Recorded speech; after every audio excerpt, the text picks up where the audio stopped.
మండల పరిధిలోని గూడూరు గ్రామానికి చెందిన Prasad charitable trust chairman high court senior న్యాయవాది పెదగోని జిన్నారం రమాదేవి శివకుమార్ గౌడ్ దంపతులు నేడు మాజీ సర్పంచ్ స్వర్గీయ పెదగోని జిన్నారం ప్రసాద్ గౌడ్ 20వ వర్ధంతి వేడుకలను ఘనంగా నిర్వహించారు. మండల పరిధిలోని గూడూరు, తిమ్మాపూర్, పాముబండ, చండి గ్రామ పాఠశాల యందు విద్యార్థులకు పండ్లు, బిస్కెట్లు అందజేయడం జరిగింది. అనంతరం ప్రసాద్ సమాధిపై పూలమాల వేసి నివాళులర్పించారు. అనంతరం తన సోదరుడు ప్రసాద్ గురించి శివకుమార్ గౌడ్ వివరించారు. ఈ కార్యక్రమంలో గూడూరు తాజా మాజీ సర్పంచ్ స్వరాజ్యలక్ష్మి, శ్రీనివాస్ గౌడ్, అర్జున్, సత్యనారాయణ, చిన్న, గూడూరు గ్రామస్తులు, ఆయా గ్రామాల పాఠశాల సిబ్బంది అధిక సంఖ్యలో పాల్గొని ప్రసాద్ అమర్ రహే అంటూ నివాళులర్పించారు.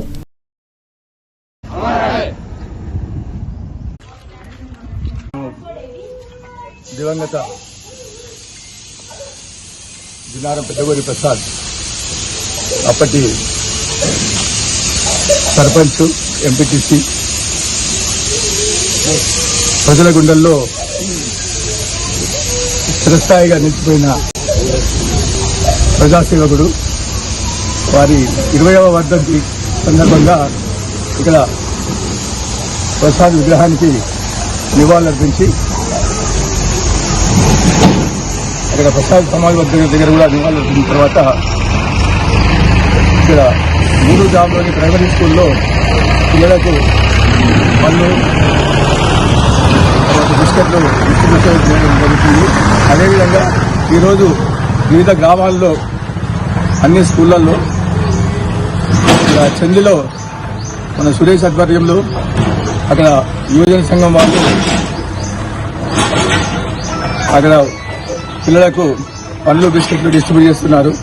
అదేవిధంగా పామండలో మన వామన శర్మ ఆధ్వర్యంలో ఇక్కడ మైసా యాదవ్ వాళ్ళు డిస్ట్రిబ్యూట్ చేస్తున్నారు. తిమ్మాపూర్లో మన స్వామి వెంకటస్వామి ఆధ్వర్యంలో అక్కడ బిస్కెట్లు, పండ్లు డిస్ట్రిబ్యూట్ చేస్తున్నారు.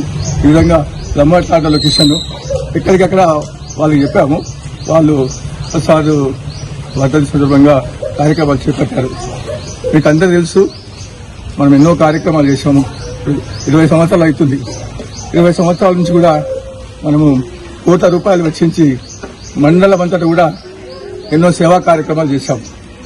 ప్రసాద్ ఈరోజు ఇంకా మన మధ్య జీవించే ఉండు.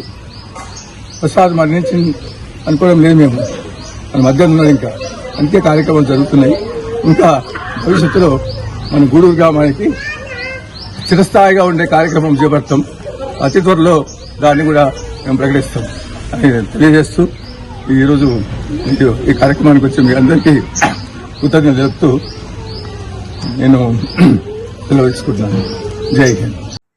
దాన్ని చూసిన తర్వాత మేము చదువుకున్న యువకులుగా ఆ సందర్భంలో ఇది సరియైన పద్ధతి కాదు, ప్రజలందరూ కూడా రాజకీయాల్లో అంటే మమేకమై వాళ్ళు కూడా కలిసి ఉండాలనే ఉద్దేశంతో మేము మొట్టమొదటిగా